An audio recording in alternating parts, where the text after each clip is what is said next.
ஒருவரை முதலமைச்சர் வேட்பாளராக ஏற்றுக்கொள்ள முடியாது. ஏன்னா அவருக்கு எதிராகத்தான், அவர் செய்த துரோகத்திற்கு எதிராகத்தான் அம்மா மக்கள் முன்னேற்ற கழகமே உருவானது.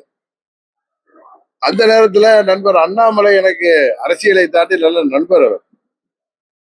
அவர் தூண்டிதான் நான் வெளியேறினேன் என்று சொல்வதும் மிகவும் வருந்தத்தக்க ஒன்று. அது போன்ற இப்பயும் அவர்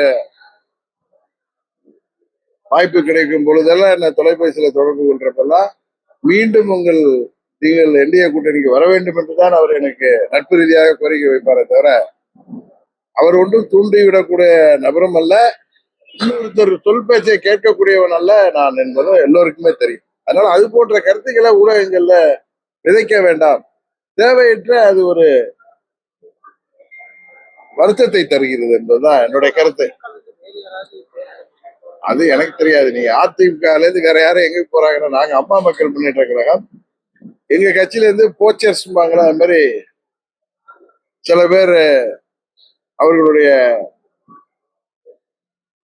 சுயலாபத்திற்காக சென்றிருக்கலாம், சுயநலத்துல அவர்கள் கூட அங்க விலை கொடுத்து வாங்கப்பட்டிருக்கிறார்கள் பல பேர். இப்ப அது கூட இல்லை. அதுதான் நிலைமை. பொறுத்திருக்க தெரியும். ஒரு 2 மாதம் இருக்கு. மார்ச் ஏப்ரல் மேல தானே எலெக்ஷனு. நம்மளுக்கு we have enough time.